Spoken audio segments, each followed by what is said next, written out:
Kids, welcome to the Far Out Podcast. Week one of the NFL has come and gone, and we're going to talk about it. And actually, let's just start right there before we get to any of the actual games because the 2025 NFL season is here, and we're already through week one. And I know most people might be like, "Well, we just got here. We just finished week one. We have the whole season left to play." And it's like, that's true. Like we have many more weeks of football. But like for myself, like I'm such a big sports fan. I'm a big football fan. I love baseball, I love football, and then I'm getting into basketball and hockey and so on and so forth. But for me, I've been looking forward to the football season so much so that I frankly never really let off the gas. Like in the off season, I was reading up on teams about who's trading who's injured, who's not, what changes have been made, so on and so forth, projections, all that stuff. So it was a very active off season for myself and for many other fans as well who follow their teams really closely. And so I was looking forward to the start of the NFL season, to the kickoff, the literal kickoff of the NFL season, like on the same vein that you would look forward to like a holiday. And it's here, and it frankly was just overwhelming. It was like, oh my gosh, like we're finally here. Football is being played again. We're not just talking about it, we're actually watching it being played. And now we're already on to week two, like those, it's going to go by fast. I can just feel it. At least for myself, I can feel it. It's going to go by quick. And like the halfway point is going to hit like a bullet. And then when your favorite team goes on their bye week, that's going to hit like a bullet too. Like I can just feel it. And for everyone out there who watched and enjoyed football for the first week of the 2025 season. I hope your team did good. I hope you had a good time. Of course, unless you're a Broncos fan, I can't follow you there. Broncos country, let's hide. You know what I mean? But look, I love Denver and I like Colorado, but yeah, I can't follow the Broncos. But let's take a look at how the first week fell for some of our teams here and talk about the highs, the lows, the unexpected things that happened. And yeah, let's get into it. And the start of the 2025 season began on Thursday, September 4th, with the Philadelphia Cream Cheese versus the Dallas Boy Cows. And I thought this was a good matchup to start off the season. And frankly, it was a lot closer than I thought it'd be. Philadelphia ended up winning. They beat Dallas 24-20, but I think everyone and their mother thought that the Eagles were just going to absolutely run over the Cowboys, and they did not. There were several points throughout this game where it was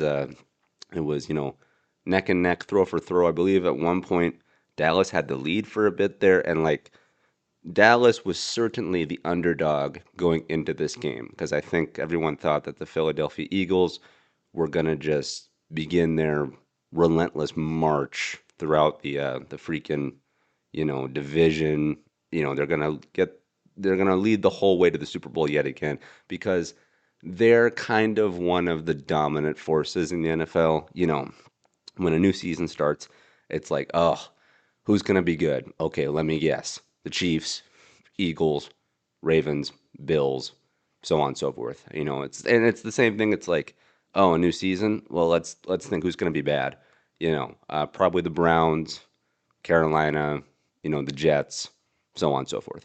But to have the game be as close as it was, and to see Dak Prescott balling out against Jalen Hurts there, it was good. And so I was happy to see that it was a good close game. I would have liked Dallas to have won, but you know what? It's okay because we got football back, and there was nearly an upset. But where I think there was a legitimate upset was the following game on Friday, September 5th.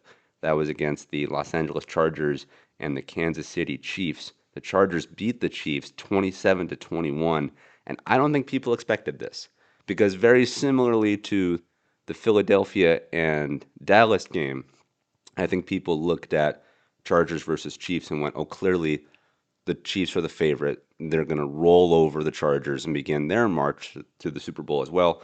And to see Justin Herbert ball out against Patty Mahomes there was pretty awesome. And to see them get knocked around a bit was good too because I used to be a Chiefs fan. I'm not anymore. I went pretty cold on them because I don't think. So I'm going to put my tinfoil hat on here for a little bit. I don't think the NFL is outright rigged. Tom Brady made that comment one time to where he was straight up asked, "Do you think the NFL is rigged and that there's a script for it?" And Tom Brady was like, "Do you think I would have agreed to a script that had me lose, in this Super Bowl and that Super Bowl?" And I was like, "It's a good point. That's a good point."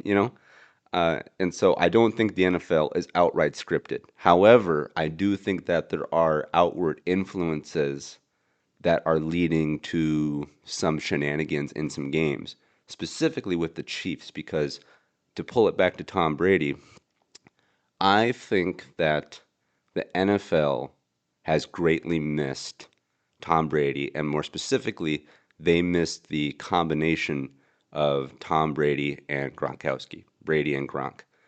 They were a QB tight end duo. And so when they left the NFL, I think the NFL frankly lost a bit of their identity. They lost a huge amount of branding. And yeah, both Gronk and Brady are doing the commentator circuit now. But what the NFL wanted was a fresh set of players, whether that be a player, two players, three players, to really hang the entire league on to represent them. And so they lose their QB tight end combo in Brady and Gronk, and then years later, in comes Patrick Mahomes and Travis Kelce, their new QB and tight end duo to represent the entirety of the league, get all the branding, so on and so forth. And on top of that, a member of the duo, being Travis Kelce, is dating and now engaged to the biggest superstar on the planet, being Taylor Swift. So, look, it's a very common thing to say. I'm not the first person to say it, nor will I be the last.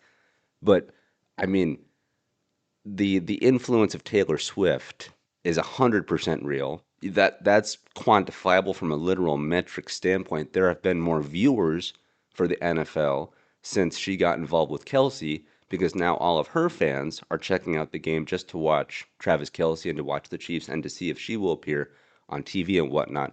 Oh, and on top of that now, Kelsey and Swift are engaged, so they're about to tie the knot. I mean, God bless them. I hope that they work out well and whatnot. But I do think that I think that there have been behind closed doors conversations about, look, people love the Chiefs. They love Patrick Mahomes. They love Kelsey. How can we make sure the limelight is on them more so than less so? And just speaking from my personal experience from the, roughly 2022, 2023, 2024 season, I definitely think I saw some shenanigans in missed calls, there were missed calls on the Chiefs. There were calls going in favor of the Chiefs, because again, I think that there is an interest in making sure that the Chiefs are on the pedestal or are near the pedestal at all times. Hence why they went to the Super Bowl twice. Well, they went three times, won twice, nearly had the three-peat, and everyone was kind of getting tired of that because, people love Tom Brady, but there was this idea that it's like, oh, the Patriots are good again. Tom Brady's going to the Super Bowl again. Boring. So there was that aspect of it to where the Chiefs are now the new darling team and that they were just going to be fed, whatever on a silver platter. And so to see them get knocked around a bit, first out of their three-peat for the Super Bowl and now in their season opener here, I think was a breath of fresh air. And I'm not saying that, you know, uh, it was purely shenanigans that got the Chiefs to their pedestal to the Super Bowl. No, I mean they're even if the shenanigans represent 5 to 10%, say it's 10% shenanigans, that's still 90% effort, team mentality, athleticism, the whole deal. But yeah, look, taking the tinfoil hat off now, just examining the 2025 start here. It was nice to see an upset, just because I don't think anyone expected the Chargers to do this to the Chiefs. And Justin Herbert is kind of an unsung hero when it comes to QBs. Everyone thinks of, again, Patrick Mahomes, Josh Allen, Lamar Jackson, Jalen Hurts, you know, and then everyone's like, oh yeah, Herbert. But now here comes the Sheriff Herbert, to open up a can of whoop on the Kansas City Chiefs, and it made for a pretty good game. And then we roll into uh, Sunday, where the majority of the games happen. By the way, again, speaking on how fast the NFL season can go, I really liked how the first week was pretty spread out over the weekend. You had the start on a Thursday, a game on a Friday, the majority on Sunday, and then you had the close for the first week on a Monday. We'll talk about that later, but I did like the spread of this. Just made it seem like it lasted a little longer, even though, again, I feel like it's going by pretty quick. But yeah, looking ahead to Sunday the 7th now, you had the Buccaneers beat the Falcons. Not a game I was really tuned into, but I do think that this wasn't an upset, because I thought, in my opinion, that the Buccaneers were going to beat the Falcons. I do think the game was closer than I thought it would be. The Buccaneers beat the Falcons 23-20, and yeah, the Falcons, they got Michael Penix. He's a new hot young QB, same as JJ McCarthy and whatnot. So he still has to prove himself. And the fact that the Falcons put up a pretty decent game over the Buccaneers, and the Buccaneers, by the way, are no slouches. So the fact that they nearly won out over Tampa Bay, I think speaks a lot for the Falcons. And the Vikings do play the Falcons throughout their season. I think we actually play them week 2, if I remember correctly. So yeah, the Falcons could be a little more formidable than previously thought. So good for Atlanta, potentially bad for Minnesota, but we'll see how it breaks down. And then the next game here on the 7th was the Cincinnati Bengals versus the Cleveland Browns. And the Bengals did win this game, but they won it by a very narrow margin, 17-16 over the Browns. And I don't know what this exactly points towards. I don't know if this outcome means that you should A, buy stock in the Browns, or B, if you should sell your stock in the Bengals. Because on paper, the Bengals are clearly the better team. I mean, when it comes to the Browns, I'm hot on Joe Flacco. I think that guy's a stud. But beyond that, there's not a whole lot going on there, in my opinion. And the Browns historically have been a pretty bad team, pretty much in and out of the dumpster. Whereas the Bengals are, on paper, this superstar team who have one of the best QBs in the league with Joe Burrow. And then they have arguably the best wide receiver in the whole league with Jamar Chase. So they have weapons galore. And the fact that the Bengals had kind of a tough outing against the Browns is interesting. But again, with week 1 of the NFL season, of any NFL season, there's always stuff that goes awry. Hot teams are cold, cold teams are hot. People are getting hurt. There's a lot of freezer burnt stuff going on, to where you have to find your groove. You're trying out new systems. There's new players. The veterans have the way they want to do things, and they're trying to work in a changing system. I mean, there's a lot of uneasiness that goes on in week 1. And so, again, I'm not saying that the sky is falling for Cincinnati, nor am I saying that, the Browns are paving the road, for their success. But I do think it is surprising that this game was as close as it was, because I think, in a similar sense, how everyone thought the Eagles would whoop the Cowboys and the Chiefs would whoop the Chargers, I think everyone thought the Bengals are going to whoop the Browns. That did not happen. Bengals still won, but yeah, it was a close one. And the Bengals do play the Vikings as well in later in their season. So it could bode well for the Vikings, but we shall see. And then this game, though, holy mackerel, you want to talk about a can of whoop. The Indianapolis Colts, excuse me, beat the Miami Dolphins 33-8. 33-8. And this one, I think, speaks volumes to the Colts organization, more specifically, Daniel Jones, Mr. Indiana Jones himself over there, who did spend some time with Kevin O'Connell and the Vikings. He was a part of our system briefly, and he passed on being a professional backup and opted to go the route of QB1 with the Colts. Hey, look, you only get one shot in the NFL. You don't get a lot of time unless you're, uber successful like a Tom Brady, and so I don't blame Mr. Jones here for saying, look, this is my one shot in the NFL to be a quarterback. I don't want to be a backup. I want to be a starter. So I don't blame him for leaving, and he clearly made the right decision because the dude was balling out. And look, the Miami Dolphins, I mean, they have weapons on paper. They got Tyreek Hill, who's a great wide receiver as well, and Tua Tagovailoa. I think I'm mispronouncing that. Their QB on paper, he was supposed to be really good too, but he just hasn't panned out, and he's had a lot of injuries as well, a lot of concussions. So he's sadly probably permanently damaged goods. But yeah, the start of the season again going 33-8 in the point margin here. I mean that is just bananas. So look, could the Colts be a sleeper, formidable team? Maybe. Excuse me, I just burped. They could be. And as for the Dolphins, I think a hardcore reset across the board is going to happen. I could see them getting new pieces, people getting traded, new QBs, heck, even new coaches. We'll see what happens there. But yeah, the Colts with Indiana Jones there. I mean, look, for the Colts organization, for Jones, I hope it leads to great success. Because again, I don't think they get a lot of mainstream love, compared to other teams. So yeah, look, sky's the limit for the Colts. Just God bless them. But yeah, that was crazy. If you have Daniel Jones for your fantasy football league, you got to get him started like immediately. But I don't blame anyone who benched him because yeah, on paper he was a professional backup. Now here we go. He's got the Sam Darnold effect. You know, and then looking ahead, we got the Las Vegas Raiders beating the New England Pat Riots 20-13. Since Tom Brady has left, the Patriots have really fallen off. They're a pretty bad team, pretty much in the dumpster. The Raiders, in my opinion, were also in the dumpster, are now seemingly climbing out. I think they got that new head coach Pete Carroll over there in Vegas now. I know that they added some weapons as well, and so to see them kind of climbing is good.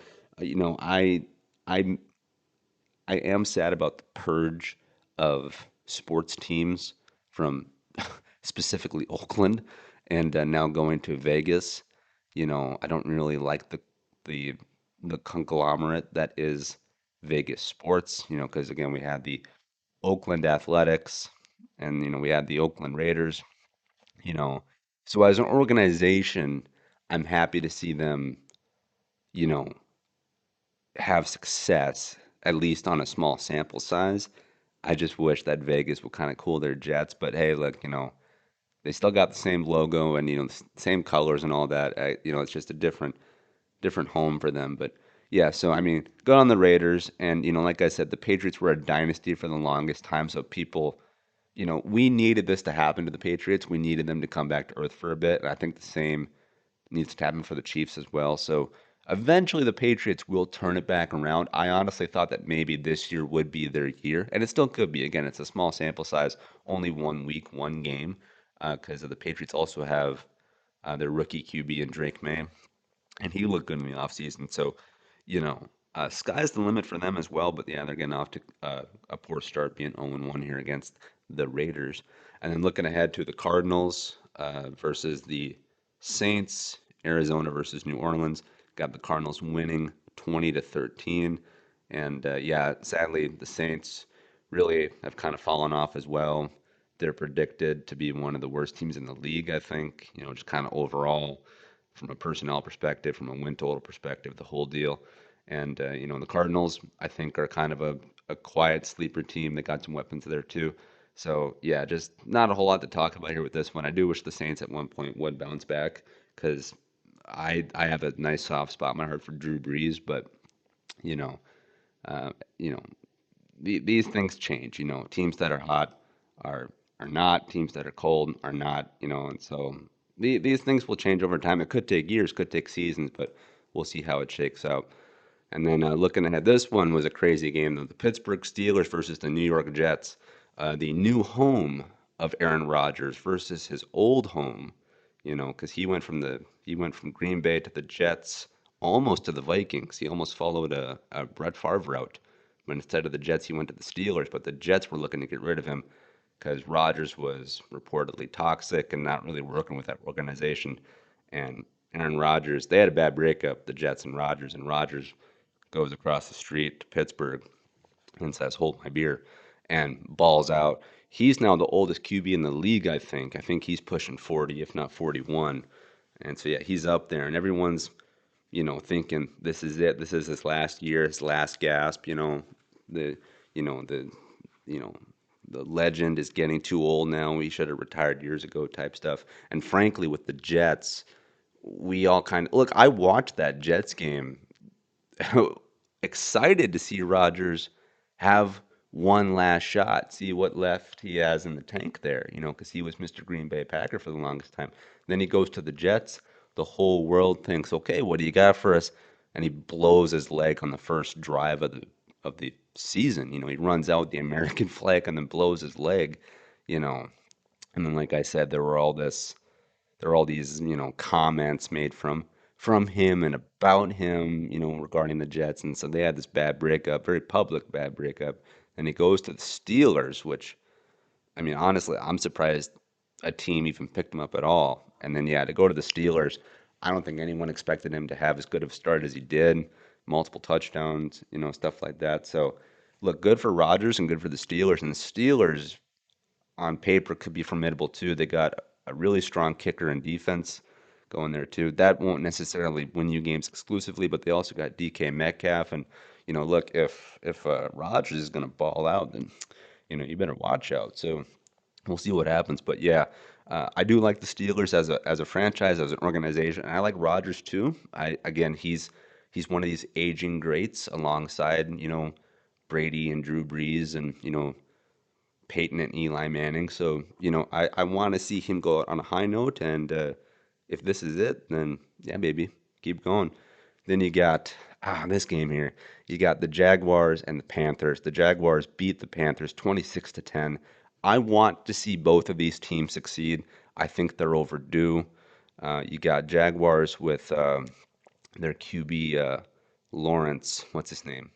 Trevor Lawrence, who on paper was supposed to be a stud muffin. He has not been. In the Carolina Panthers, I mean, formerly a home of Adam Thielen.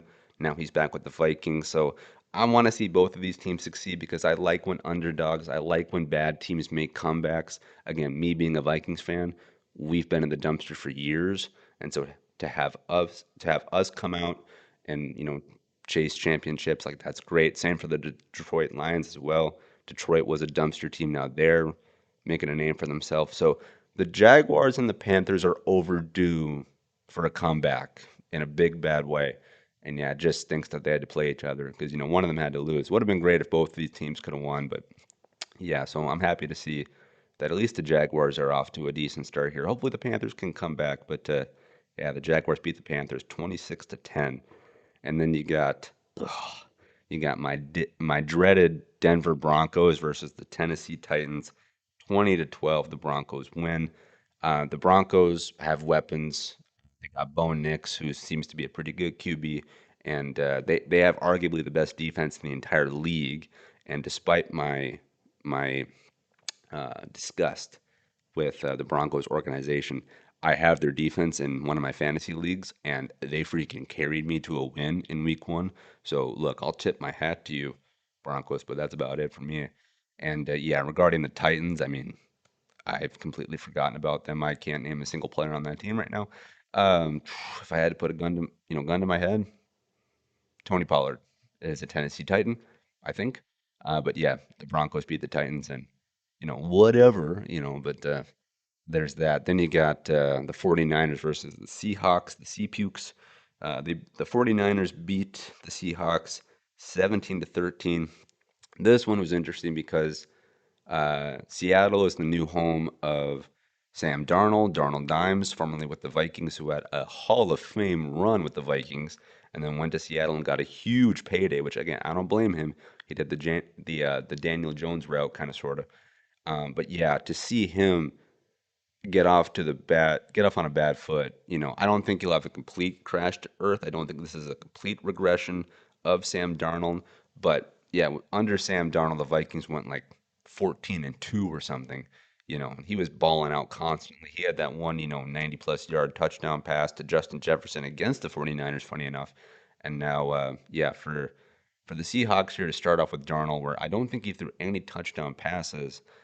Yeah, not great for the Sea Pukes. But the Vikings do. Excuse me. Excuse me. I gotta take a quick drink here. Drinking some Dr. Pepper. We're not sponsored by Dr. Pepper, but if they want to sponsor the Far Out podcast, that would be phenomenal. I love Pepsi, kids. I also love Mountain Dew, but boy, Dr. Pepper, so good. But yeah, the Sea Pukes getting off on a bad foot here. But the Vikings do play Seattle later in their season. We play them at Seattle in late November because why not? And so it'll be interesting to see the old Vikings QB Darnold Dimes go up against the new Vikings QB and JJ McCarthy. So it should make for a fun matchup. And then we got Green Bay Packers open up a can of whoop on the Lions, 27-13. They take that win. I think people honestly thought that the Lions were going to win this one, and to see the Packers be formidable, I mean, crazy. The division that the Packers are in. You got the Packers, you got the Lions, you got the Vikings, you got the Bears. That's a tough division. Everyone wants a piece of that pie, and the Bears want to be competitive. I don't think they will be. So really, it's a three-horse race. And really, if I'm being just fair and objective, I thought that the Lions were going to take the NFC North, and then the Vikings, and then maybe Green Bay. But I think this is an upset. I think the Packers are trying to make another name for themselves, saying we're not done yet. Jordan Love is our guy, and of course they pick up Micah Parsons from the Boy Cows, and he was an effective weapon in this game, and so yeah, I think this one could be said to the conclusion of buy stock in the Packers and maybe sell your stock in the Lions because sadly the Lions might have been a flash in the pan, but we shall see. And then speaking of flashes in the pan, you got the LA Rams versus the Houston Texans. Texans, I think, were a flash in the pan. CJ Stroud had an incredible first year. He's predicted to be this monster QB. He really hasn't been since his first year. Texans, I think, were also predicted to have a pretty good defense. In my opinion, that did not pan out one way or the other. The Rams are just the Rams. I don't think they're really good, nor do I think they're really bad. In the middle. But yeah, to me, this game more or less solidifies that the Texans are kind of a deflated balloon. They're kind of sinking, and the Rams, who knows where they're going to go. I think they're going to go nowhere, but we'll see. And then this game here, holy guacamole, the Buffalo Bills versus the Baltimore Ravens. The Bills beat the Ravens by 1 point, 41 to 40. This game was crazy. This game was crazy. I wish I could have watched this game. I only saw the highlights like on Twitter and stuff, but the highlight reels were nonstop. I mean, you had Josh Allen balling out, you had Lamar Jackson balling out. It's just a crazy. Just seeing two all-time greats just slinging it. I mean, that's what we want. And people are talking about how this game is arguably going to go down as the game of the year for 2025. And this game came in week 1, a week 1 game, and people are already saying this is it. This is the game of the year, the 2025 season. I don't blame them. I do not blame them one bit. Both these teams are phenomenal. They both have weapons. They both have great QBs. I have a slight edge to Josh Allen. I think he's just slightly better than Lamar Jackson. Plus, I like Josh Allen just as a dude. He just seems really normal, really down to earth. He's funny in interviews. I know he does a lot for the community. He goes, children's hospitals and stuff like that. And I'm not saying Lamar hasn't done that. I'm sure he has, but I've seen more of Allen in circulation than Lamar, and everything I've seen of Josh Allen, I really like. And yeah, this was Baltimore's game to lose. They should have absolutely won this game, in my opinion.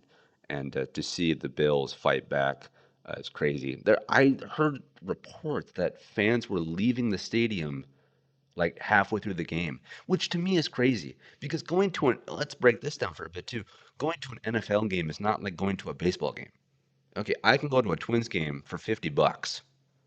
That's including parking, whereas going to an NFL game, look, in a baseball season, there's over 100 games. In an NFL season, there's 16. It's a small window to get in. And on top of that, these tickets are stupid expensive. They're $200 minimum. And then if you want like, a quote good seat, you're looking at 253 on the average. You know, Forget about it if you want to get down by the sidelines, forget about it. And for people to leave when there's so much money invested and to leave during the season opener and to leave when you have these such a great such a great game. The Ravens versus the Bills. I mean, that's a coin flip game, and people were leaving early, throwing in the towel for the Bills. For me, that's just crazy. That's just crazy. If I could have been to the Vikings opener against the Bears, if we were getting whooped, down by 28 points, I'm not leaving early. I'm going to get every second of it.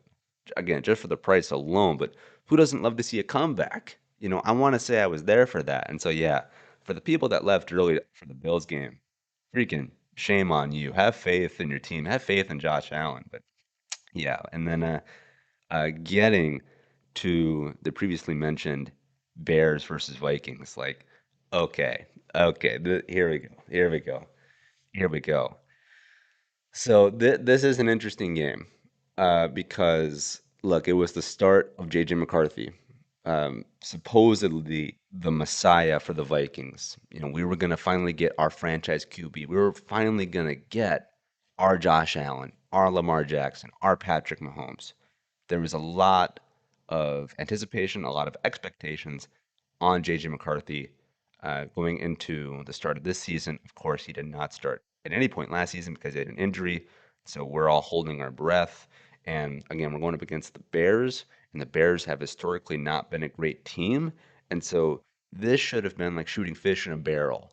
This is where we see JJ McCarthy ball out. We get to see the purple rain just falling, nonstop. He's throwing the ball, he's running, himself, play action and whatnot. And what we ended up getting was pretty much the reverse of that, almost the entire polar opposite of that.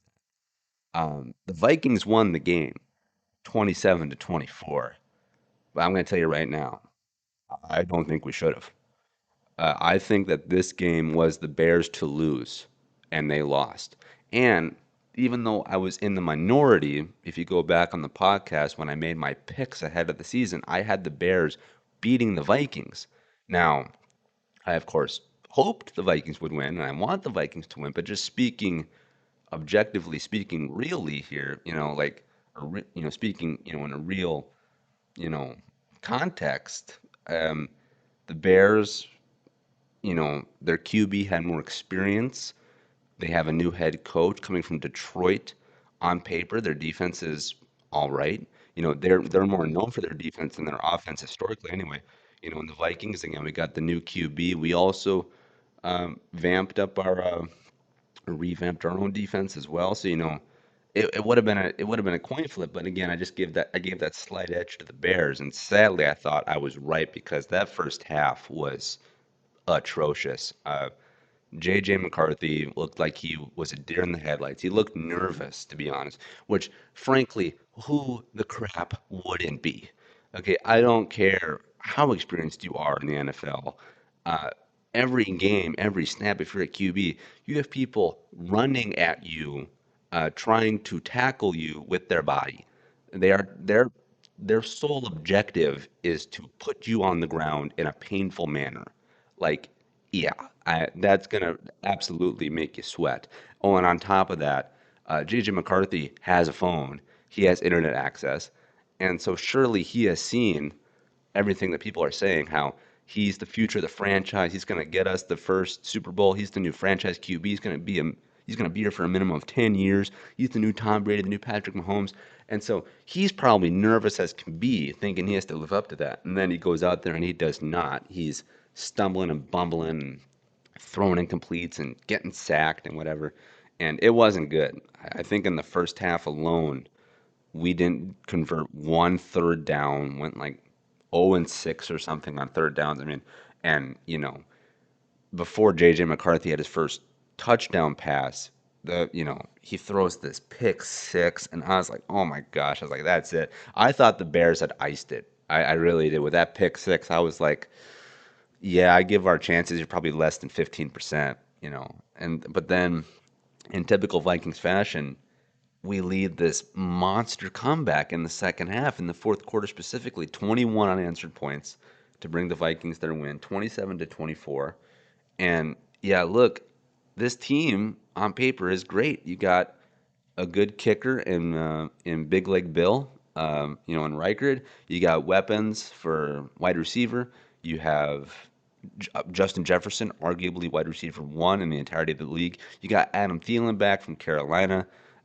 You got we bolstered our running game. We got Jordan Mason and we got Aaron Jones. We got T.J. Hawkinson at tight end. We got Andrew Van Ginkel, this pick six machine who nearly had one in that game that just bounced out of his hands. Like, we have everything we possibly need. On top of that, we also have this coach as well, Kevin O'Connell, who's amazing. So on paper, we have everything we need to run it back from 2024 just with a different guy driving the car. And JJ McCarthy didn't know how to drive a stick apparently. Like he didn't know how to work a clutch. Um, but but the second half of that game comes around. The fourth quarter comes around. And yeah, look, I think he's it, baby. I think this is our guy. Um, I'm not saying he'll be as good as Tom Brady or Patrick Mahomes or even Josh Allen. He might not even be a top five QB, but I think this is our guy. I think this is the future. I don't think we're going to trade him after a few years. I think we're going to stick with him for a minimum of 5 years. Hopefully, get a decade out of him. He's only 22 years old, which is crazy. And again, Rodgers is playing in the NFL at age 40. Now, will McCarthy also do that? Doubtful. But even if he doesn't push 40, if we have him from 22 to 32, that's 10 years. Okay, so like it might be totally worth it to get a JJ McCarthy jersey. I'm very curious about getting one. Is it early? Yeah. Is it probably premature? Absolutely. As I said, week one is a bit crazy. Look at everything I just previously said. Plus, again, I thought the Bears should have won this game. But yeah, JJ McCarthy, he might be it. He might be the guy. If I could draw a comparison to Dune, Frank Herbert's Dune, uh, he could be Muad'Dib. Muad'Dib knows the ways of the desert. He makes his own water. He leads the way. JJ McCarthy knows the way of the football. He's going to lead the way for the Vikings, and he's going to make his own water. Except it's going to be purple. He's going to make purple rain for the Vikings, baby. This is just one win among many that are coming with McCarthy. And yeah, he looked a bit like a deer in the headlights in the start there, but you know what? You know what? He got out of the way. He got out of the way, and he's off running through the woods right now. So yeah, I'm all in. I'm all in. For better or worse, I'm all in. And the Vikings have a bad history with franchise QBs. just just open up a history book. But again, as I said on a previous episode of the podcast, I was there when McCarthy was drafted. I was at US Bank Stadium with that draft party going down. I was there when the call came in that we were trading up for picks. I was there when we announced McCarthy's name. I was there when the fireworks happened, the skull chants were going off. I was there for the hype. And I was there when he blew his leg, you know. But now I can also say that I was there now for the start of the J.J. McCarthy era. Starting on a win, starting on a comeback win, no less. Starting on a comeback win, ringing in the 2025 season without home field advantage. Again, this was in Chicago. Uh, yeah, look, will he be an all-time great? Maybe, maybe not. Will he be the next Tom Brady? Maybe, maybe not. But I'm here for it, man. I'm drinking the purple Kool-Aid, and if JJ McCarthy's going to serve me a tall glass of that purple Kool-Aid, then I'm here for it, baby. Fill up my cup. Is all I can say. But yeah, he's leading the way, man. He's the Muad'Dib. He's the Duke of Minnesota. he's coming. He's coming with a vengeance. He's gonna lead us. We're the Fremen, baby. He's gonna lead us to paradise, baby. He's just gonna wreck the league. That's my prediction. So, yeah, the NFL season is here, 2025. Shout out to my Vikings for winning, and I hope that your team, whoever you're rooting for, won as well. The Broncos, yeah, you won. Okay, whatever. Move on. But yeah, we got the rest of the season. It's gonna go by quick. I hate to be the bearer of bad news, but I think it just is. So please savor it, enjoy it. If you're playing fantasy, good luck. I hope you win. I hope you don't have to do any weird punishments. If you're gonna bet, do underdog, prize picks, whatever. Please bet responsibly. Don't go hog wild. But yeah, just have fun with this season, please, and yeah, just savor it because we're already going on to week 2. Before we know it, we're gonna be at week 8. And then it's gonna be the playoffs. Then it's gonna be the Super Bowl. So yeah, just have fun. Just have fun. And yeah, I'm all in on McCarthy. I'm all in, and I think that the sky's the limit for him, and he is the Muad'Dib. He's the Lisan Al Gaib. He is the Kwisatz Haderach, as it were, and he's the Duke of Minnesota. So yeah, I'm here for it, baby. So let's just follow his lead. But that's gonna be it for me today on the Far Out podcast. Thank you for watching. Thank you for listening, and I'll see you in the next one. All right, bye bye.